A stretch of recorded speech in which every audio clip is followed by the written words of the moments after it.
What is it like to have served in the war, in Iraq or in Afghanistan?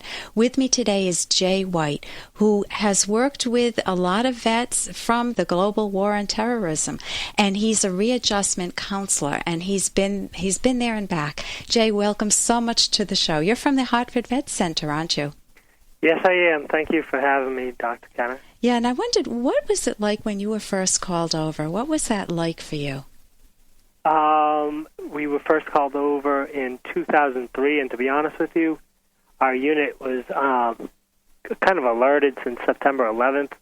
So we went about a year and a half of waiting to go, and to be honest with you, it was a little bit relieving to finally get the real call. And so dealing with the uncertainty was really tough on you. it was very tough. Yeah. The whole year of 2002 was just in limbo for not just me, but my family and everyone involved, friends, coworkers, and that went for pretty much all the guys in my unit.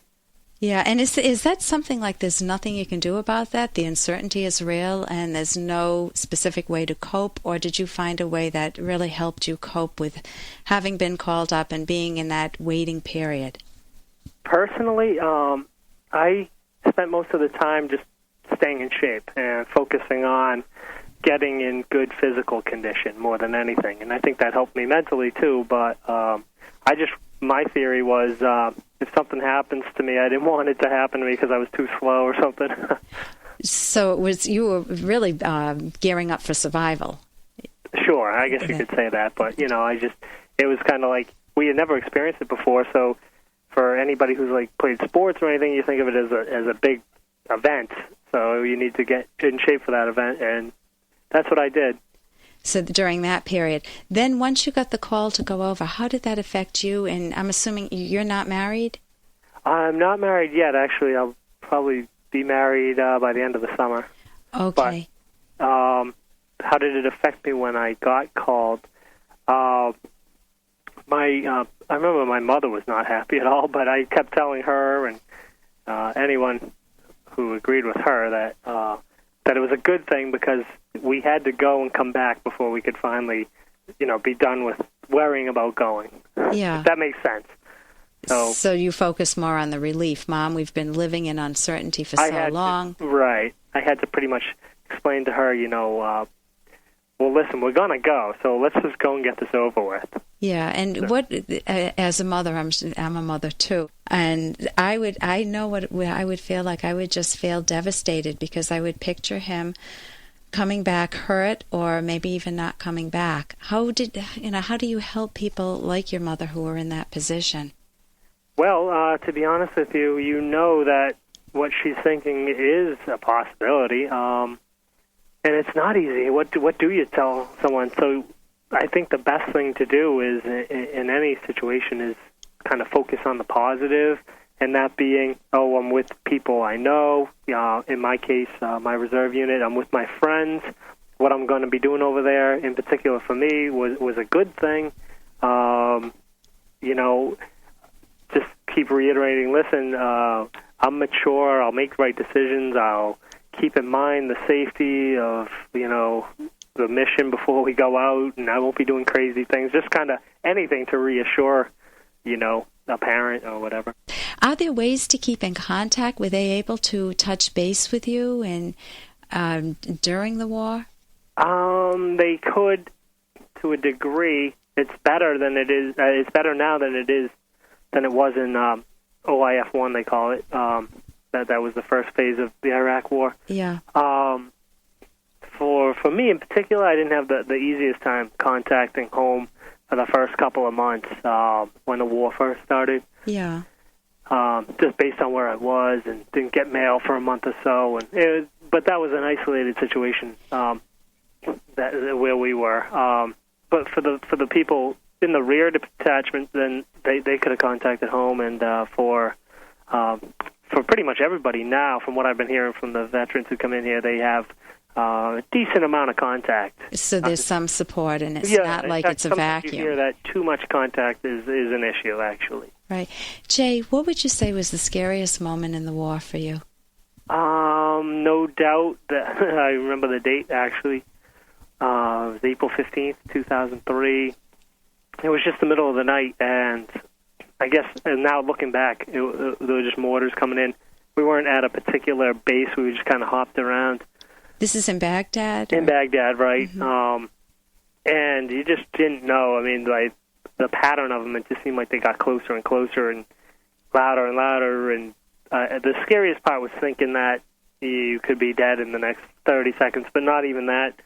It wasn't as much about afraid of dying as it was as thinking, how is the news going to be handled when it reaches home? You know, that to me was like... So thinking of your family members. Thinking of them and feeling that responsibility that, oh my God, I'm going to cause so much pain and there's nothing I can do about it, you know? Right. Well, that's fascinating. Get me out of this situation. Like, I wish I could snap my fingers and just be at home. Anything at home would be better than this right now. So just for that 2-hour period or whatever it was.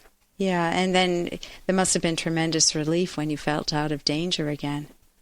Well, it's gradual, but yeah.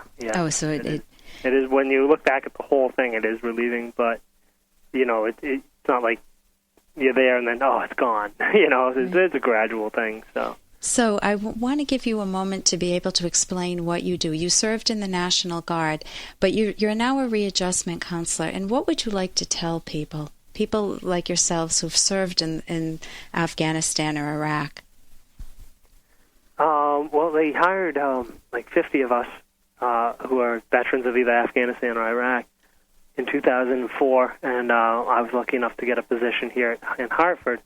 So they hired us with the intention that veterans coming back will feel more comfortable. At least that's what my take is, that they hired us for that reason, that veterans would feel more comfortable talking to somebody who was there and is in their rough age group and whatnot. But the biggest thing is it's not easy to come in. First of all, you get home, you're with a bunch of your friends, you've seen them all the time, you just want to go home and forget about it and go back to work. And, you know, if you're in the reserves or the Guard especially, and there's so many of them, even active duty, a lot of times they come home and they have another mission. And you want people to be able to reach out and get the help. I think you would mention that to me. Exactly. Where can they go for help? Well, they can go anywhere, and not just the vet center. There are vet centers in pretty much every city in the country, and definitely in every state. And that's a great place to go because the counselors are veterans, and it's free. Is there a number or a website? There is, yeah. There's an 800 number that they can call. But okay, we don't have that right now? Yeah. Well, listen, I want to thank you so much for coming on the show today. I'm talking with Jay White, who's from the Department of Veterans Affairs in Hartford, right? Yes. And you're a readjustment counselor. And so if you're a vet coming back or a family member of a vet, correct, Jay? That's right, yeah. You can reach out and get the help, and there's no stigma to it. They're really working on trying to not have this be a stigma issue for the military. Thank you so much for joining us today, Jay. Okay, thank you. You're welcome. And it's not always easy to reach out and get that help. I worked at a veterans hospital for 2 years. I'm Dr. Ellen Kenner, and I'm a clinical psychologist. And if you have somebody in your family who needs the help, who's just returning or anticipating going overseas, try to get that help and try to be supportive of one another. Keep the communication lines open for all of you, because it's hard on everybody all the way around. There's so much stress, and the last thing you want is a lot of stress going on between you when you're dealing with the stress of someone going off to fight in the military. I'm Dr. Ellen Kenner. Great being with you this week. Your future hasn't been written yet. No one's has. Your future is whatever you make it. So make it a good one. Here's an excerpt from The Selfish Path to Romance, the Serious Romance Guidebook by Drs. Kenner and Locke. How we communicate can sabotage our relationships. Here are a few examples of ineffective communication techniques. Threats. If you don't apologize now, I'm packing my bags and leaving. Or, if we don't have sex soon, I'm going to find someone else. Global language. You never listen to me. Or, you always manage to be late. Predicting an unhappy future. You'll never make anything of yourself. Lecturing. You should call your mother more often. I know she wasn't a good mother, but she needs you now, and it's wrong to ignore her needs. You should put your own issues aside and be more caring. And catastrophizing. I saw you smile at that sales clerk. You don't love me anymore. You can download Chapter 1 for free by going to drkenner.com, and you can buy the book at amazon.com.